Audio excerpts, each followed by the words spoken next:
Shalom, Bapak Ibu dan saudara-saudari yang dikasihi Tuhan.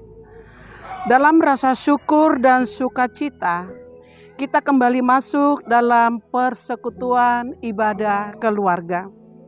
Saling menyapa, sekalipun tidak secara langsung, tetapi keadaan ini tidaklah mengurangi makna keterpanggilan kita selaku anak-anak Tuhan yang terus memuliakan namanya.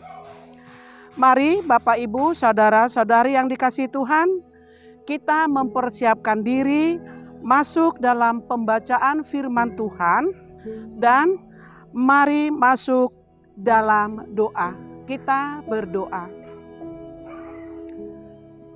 Segala puji syukur Tuhan yang kami panjatkan atas kasih-Mu yang begitu besar bagi kehidupan kami, keluarga, tiap keluarga, bahkan pribadi, tiap pribadi. Sehingga hingga pada saat ini Engkau masih memberikan kekuatan, kesehatan, bahkan memberikan sukacita bagi kami. Di dalam kami akan mengikuti persekutuan ibadah rumah tangga. Hadirlah Engkau Tuhan melalui curahan Roh Kudus-Mu bagi kami pribadi tiap pribadi, keluarga tiap keluarga. Dan kiranya ibadah kami ini Tuhan Kau perkenankan mulai dari awal, pertengahan hingga berakhirnya ibadah kami ini, kami serahkan sepenuhnya ke dalam tangan pengasihan-Mu. Dan juga Tuhan kami akan membaca merenungkan firman-Mu. Hadirlah Engkau Tuhan, Kau jamah telinga kami, agar apa yang kami dengarkan dapat untuk kami lakukan di dalam kehidupan kami sehari-hari. Di dalam Kristus Yesus kami berdoa. Amin.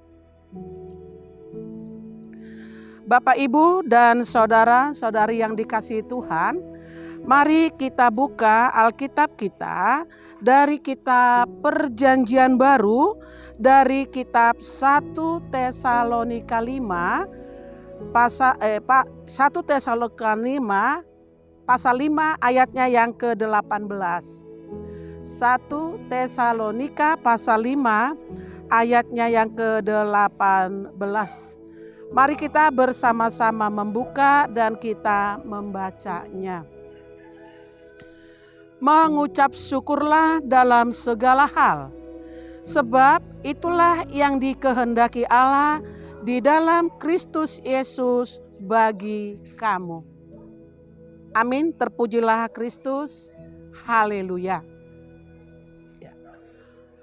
Bapak Ibu dan saudara-saudari yang dikasihi Tuhan, sebelum kita mengulas lebih banyak tentang Tesalonika, mari kita kenali dulu kota Tesalonika.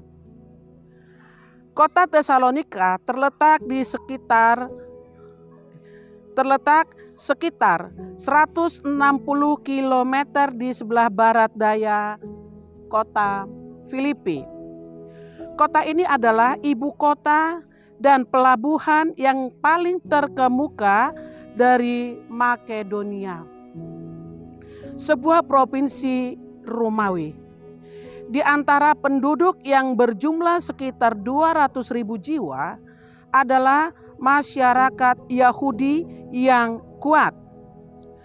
Ketika Rasul Paulus mendirikan gereja di Tesalonika, pada perjalanan misionernya yang kedua, pelayanannya yang berhasil di wilayah itu dihentikan sebelum waktunya karena permusuhan kalangan Yahudi. Karena terpaksa meninggalkan Tesalonika, Paulus pergi ke Berea, di mana sekali lagi pelayanan singkat yang berhasil dihentikan oleh penganiayaan yang timbul karena orang Yahudi yang mengikuti dia dari Tesalonika. Kemudian Paulus pergi ke Athena, di mana Timotius bergabung dengannya.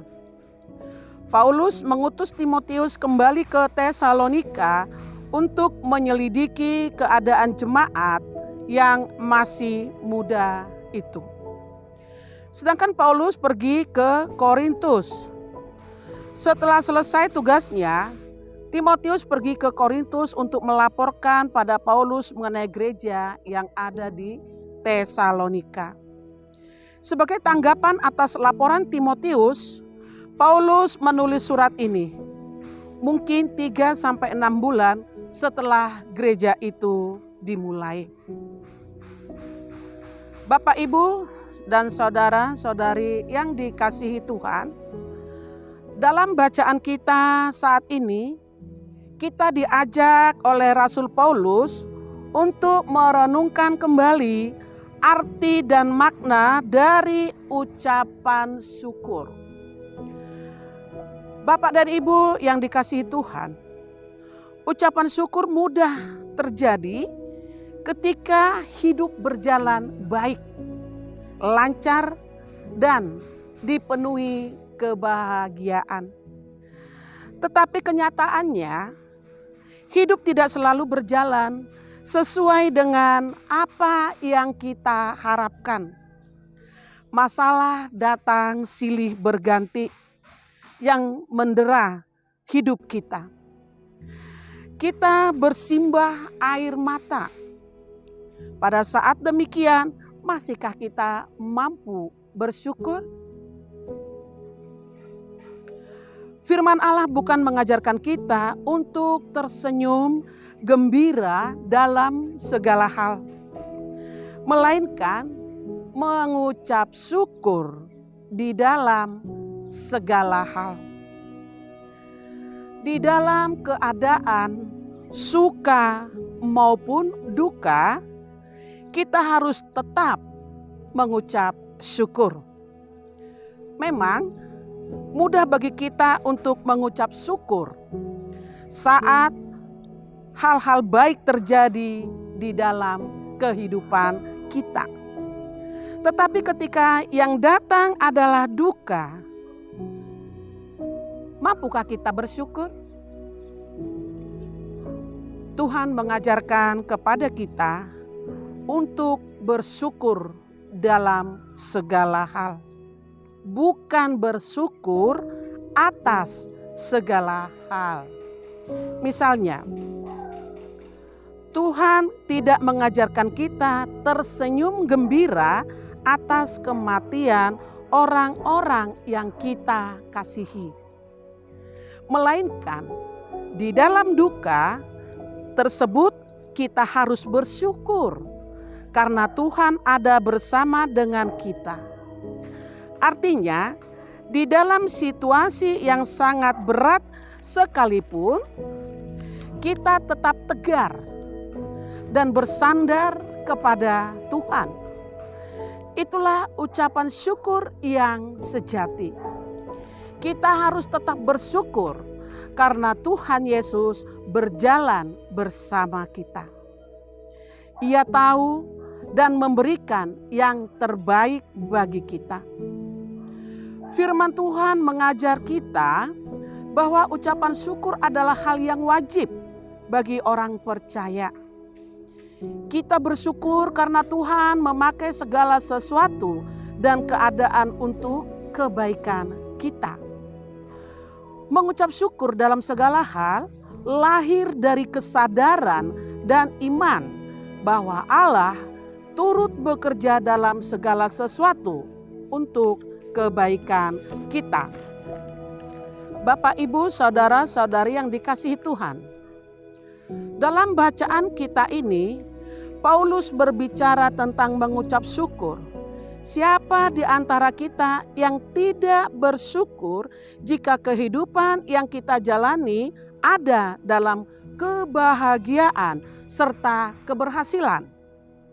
Tentu semua orang akan melakukan hal itu. Bersyukur untuk hal-hal baik yang terjadi di dalam hidup ini. Namun yang dimaksud oleh Rasul Paulus adalah di dalam situasi baik maupun tidak baik, setiap orang percaya dinasihati oleh Rasul Paulus untuk menyatakan syukur mereka.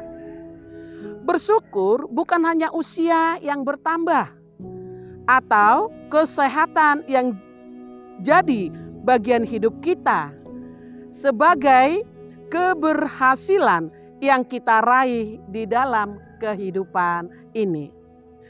Tetapi ungkapan syukur itu juga dinyatakan saat kondisi baik, tidak berpihak pada kita. Misalnya, di dalam keadaan kondisi ekonomi keluarga yang sulit sebagai akibat dari pandemi COVID-19 ini. Karena kenyataannya mengucap syukur dalam kondisi hidup susah seperti di masa pandemi ini adalah perkara sulit. Bersyukur dalam segala hal, sebab kita tahu dan juga percaya bahwa doa kita didengar juga dijawab olehnya. Dia ada dan memelihara kehidupan umatnya. Berdoa dan bersyukur dalam segala hal. Sebab Tuhan Yesus adalah jawaban hidup kita dan Ia bekerja dalam segala sesuatu guna mendatangkan kebaikan bagi kita yang percaya kepadanya. Amin. Ambil saat teduh.